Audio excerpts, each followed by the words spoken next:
There are no words that can capture the horror and the evil of this unspeakable act. Children are dead. There are families that have a deceased child. You cannot put into words the gravity, the tragedy, or the absolute pain of this situation. We are a Minneapolis family. But to everybody out there, do not think of these as just somebody else's kids. Those families are suffering immense pain right now. Think of this as if it were your own. Every one of us needs to be wrapping our arms around these families, giving them every ounce that we can muster. These were Minneapolis families. These were American families. And the amount of pain that they are suffering right now is extraordinary. And don't just say this is about thoughts and prayers right now. These kids were literally praying. It was the first week of school. They were in a church. These are kids that should be learning with their friends. They should be playing on the playground. They should be able to go to school or church in peace without the fear or risk of violence, and their parents should have the same kind of assurance. These are the sort of basic assurances that every family should have, every step of the day, regardless of where they are in our country.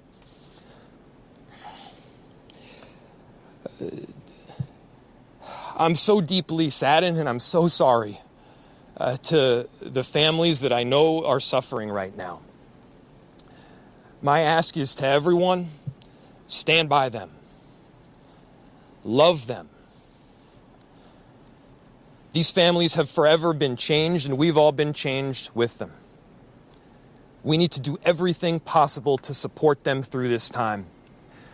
We have a family resource center that has been set up. I'm grateful for all of the law enforcement agencies from a number of different jurisdictions, and all the different departmental support that we've received. They're going to be working tirelessly. There's also a family resource center that is being set up as we speak to make sure that we're there for everybody. Again, to the families that are suffering, to those that have experienced loss, I'm so deeply sorry. We're going to be with you every step of the way. We love you. This kind of act of evil should never happen, and it happens far too often. The chief will provide additional details. My name is Brian O'Hara, B-R-I-A-N, O''H-A-R-A. I am the Minneapolis Police Chief. Earlier today, just before 8:30 a.m., our city experienced an unthinkable tragedy. Minneapolis police officers responded to a report of a shooting at a mass that was happening at the Annunciation Roman Catholic Church on the block behind me. This worship service was marking the first week of school for children that are attending the Annunciation Catholic School. During the Mass, a gunman approached on the outside, on the side of the building, and began firing a rifle through the church windows towards the children sitting in the pews at the Mass. Shooting through the windows, he struck children and worshipers that were inside the building. The shooter was armed with a rifle, a shotgun, and a pistol. This was a deliberate act of violence against innocent children and other people worshiping. The sheer cruelty and cowardice of firing into a church full of children is absolutely incomprehensible. Police officers from the Minneapolis Police Department immediately responded, entered the church, and attempted to provide first aid and rescue some of the children that were hiding throughout the building, while other first responders came and EMS responded to rush victims to nearby hospitals. 2 young children, ages 8 and 10, were killed where they sat in the pews. Their parents have been notified. 17 other people were injured, 14 of them being children. 2 of those children are in critical condition. The coward who fired these shots ultimately took his own life in the rear of the church. Our hearts are broken for the families who have lost their children, for these young lives that are now fighting to recover, and for our entire community that has been so deeply traumatized by this senseless attack. We will stand together to protect our children, our schools, and our houses of worship. This deliberate act of violence is just a sign of cruelty that is beyond comprehension. Our hearts are broken for everyone that's been affected by this tragedy. As we begin the difficult path of healing, I want the community to know this, that even in the face of such evil, the Minneapolis Police Department and all of our law enforcement partners stand with our community. We stand with these families and with this parish. We will continue to be here for you.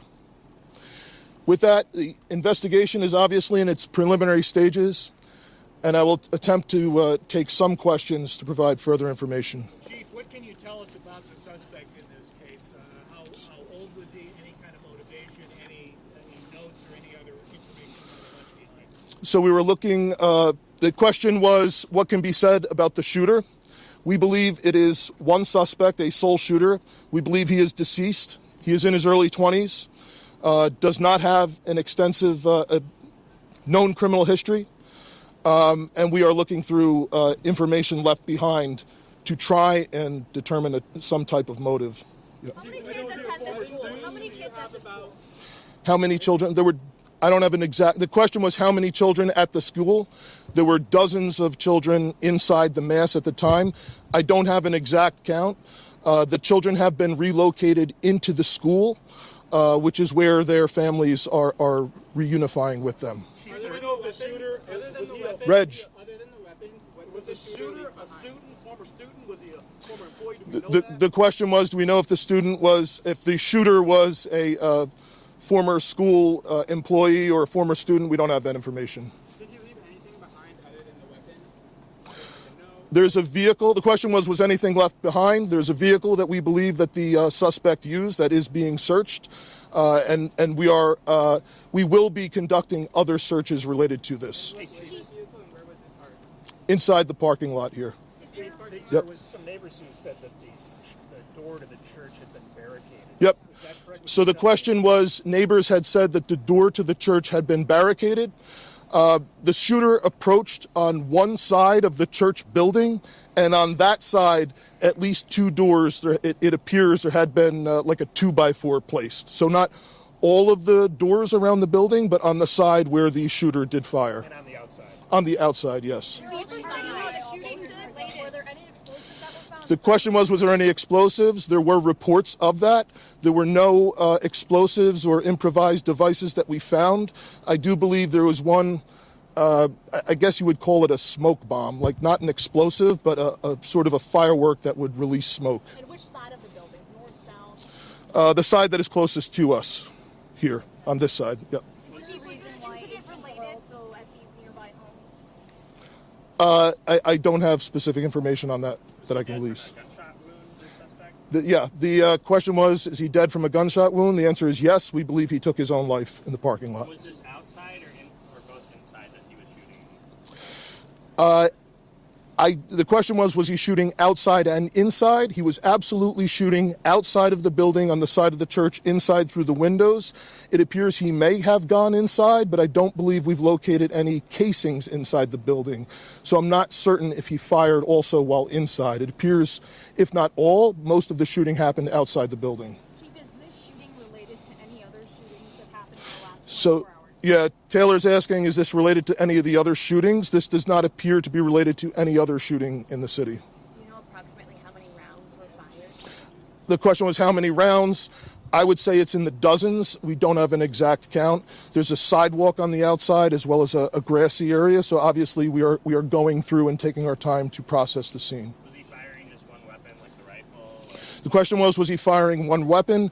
We believe he had fired all three. He had a rifle, a shotgun, and a pistol. Chief, was this individual licensed to conceal and carry? Did he have any? Were the weapons, was he lawfully carrying the weapons? I don't have that information, and I don't have any information on any significant criminal history either. Was he dressed at all in any tactical type of gear or anything? It appeared he had some black clothing on, his cargo-type pants. I guess you could interpret that as, however you like. All right, ladies and gentlemen, thank you for helping us to get the information out today. We have a lot more, more work questions? that needs to be done. We will return back later today to provide more details as they become available, and we'll let you know how you can know about that in the moments to come. Thank you. Okay, How can the public help? that's it. Thank you.